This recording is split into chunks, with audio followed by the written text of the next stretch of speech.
momento en la adultez que decides qué hacer con ese hábito, pero por lo menos en mi caso fue un poquito sin querer, no fue que desde pequeña yo dijera voy a programar y diseñar una vida destinada a dedicarme a esto, fue ya en la edad adulta, pero después de haber estado toda una vida dibujando.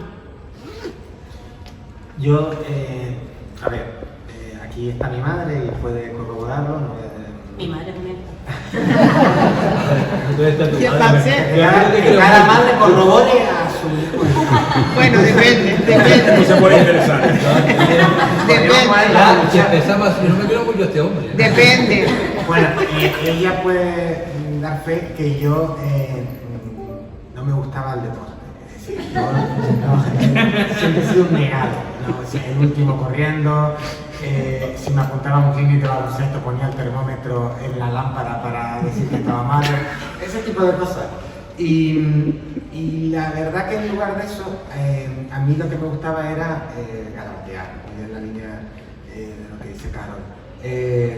Uno lo va haciendo siempre. Después es verdad que poco a poco, bueno, vas copiando, vas cogiendo influencia, el humor gráfico, las viñetas siempre estuvieron presentes. Lo que uno siempre hacía era mirar la viñeta de los periódicos. En mi casa llegaban muchos periódicos, llegaban todos y los miraba. Ya de joven pues nada, me seguía mirando periódicos. De hecho, cuando era adolescente miraba los de Morgan y ahora estoy sentado a los de Morgan, ¿no? Un poco, bueno, hasta que un día, pues en lugar de estudiar para septiembre, mami, lo siento, me puse a dibujar viñetas, dibujaba muchas viñetas sobre la situación política, lo hacía por hobby.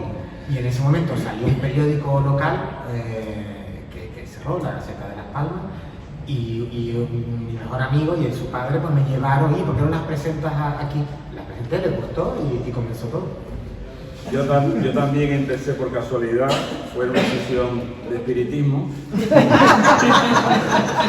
La pitonisa me dijo, va a haber un tío dentro de unos años, se llama Padilla, que va a hacer una viñeta cojonuda, más vale que te adelante. Y esto hice, entonces me fui para el periódico y bueno, recogí un poquito de delantera. Yo ya adelanto, por si quieren después comentarlo, lo dije antes, que no sé cómo este jodido lo hace, pero que me copia la viñeta a mí 4 días antes de que yo las piense. No, empecé muy jovencito, con 19 años, me creí que esto era una broma, me daban 4 duros, pero eso para un estudiante universitario era en aquellos tiempos algo interesante. Y luego me di cuenta que esto es todos los días. Y entonces ahí es donde ya uno se dio cuenta de que esto es un privilegio, evidentemente, pero también una servidumbre. Y ahí estamos, con Carmelo envejeciendo y su socarronería, no cinturonería, y haciendo lo que uno puede. Ay Dios.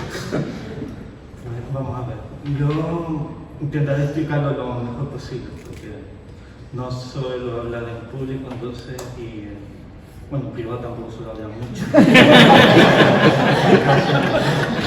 Casi mis padres como si no tuviese, entonces yo en la habitación allí metido. Pero bueno, lo que quiero decir es que intentaré no hacer tampoco un drama de esto.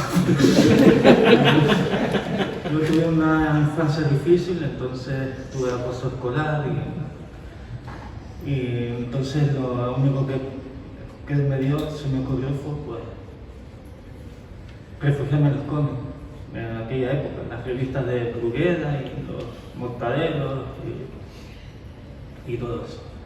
Entonces también en aquella época ponía mucho cine mudo, mucho en la televisión cuando yo era pequeño, en las sesiones de tarde, y yo me fijaba en las películas del Stallone, del Buster Keaton, Charlotte Chaplin. Entonces ya me inspiraron a intentar hacer algo. Entonces lo que se me ocurrió fue pues, empezar a hacer machangos, a dibujar, a hacer cosas. Y con eso pues me ayudó a hacer la clase. No se me daba bien estudiar, el profesor se dio cuenta que se me daba bien dibujar, pero el dibujo artístico no, el lineal tampoco. Pero dibujaba changuitos y eso sí. Entonces lo que me hacía era pues había alguna obra de teatro, o hacer algún cartel para el colegio y eso, pues me lo mandaba a hacer. Y con eso pues iba acabando dibujo. Pero yo siempre he sido más bien en el dibujo lineal y el artístico, la verdad que fui a la escuela de arte, pero fue en mala época porque tenía depresión y todo eso. Entonces yo solo he intentado pues ir aprendiendo. No soy autodidacta, porque todos hemos aprendido de una manera, de una forma, fijándonos, copiando y yo haciendo paso a paso, pues he ido pues, mejorando y progresando cada vez más hasta llegar a hoy en día. A ver, ¿cuándo empecé yo? Yo en realidad, como todos nosotros, casi que no podríamos decir cuándo empezamos a dibujar porque crecimos con un lápiz o con algo para colorear en la mano. En mi caso siempre ha sido un modo de expresión, un modo de introspección, de entender incluso muchas veces lo que siento, lo plasmaba, pero el punto de inflexión está en cuando empiezo yo a enseñar todo eso.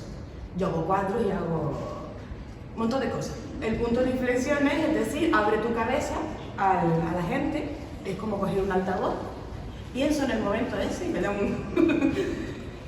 pandemia.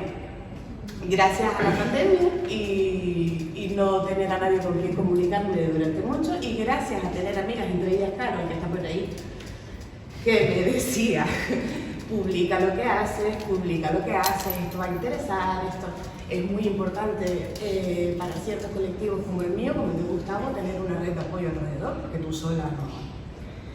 Pues empecé a soltar pensamientos. Al principio eran muy poquitos trazos, porque a diferencia de cómo suelo trabajar los lienzos, me gustan las viñetas con poquitos trazos.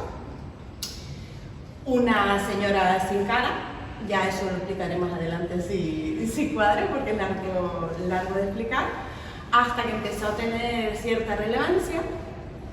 Esto que te empiezan a seguir psicólogos, empiezas a darte cuenta que tu voz es la voz de muchísimas personas, empiezan a haber diagnósticos, porque es palabra de autista, es cierto, mis viñetas hablan sobre autismo. Y durante la pandemia lo que pasó es que yo había tenido un prediagnóstico junto con el de mi hija la mayor, y eso lo dejé un poco apartado. Lo que pasa es que la pandemia lo que tuvo fueron horas y horas y horas para pensar y para... Pues eso tenía que salir de alguna manera, y ahí publiqué y demás. Y queriendo y sin querer doy voz a situaciones como las de la que contaba, así hablamos un poco, el compañero Gustavo, lo que contaba antes, que hay una desinformación enorme de lo que es el autismo. Autismo, está todo dentro de un espectro.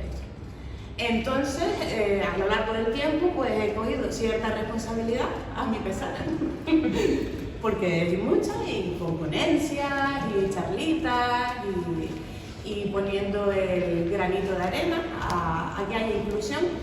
Quiero agradecer a la asociación el que hayan contado conmigo.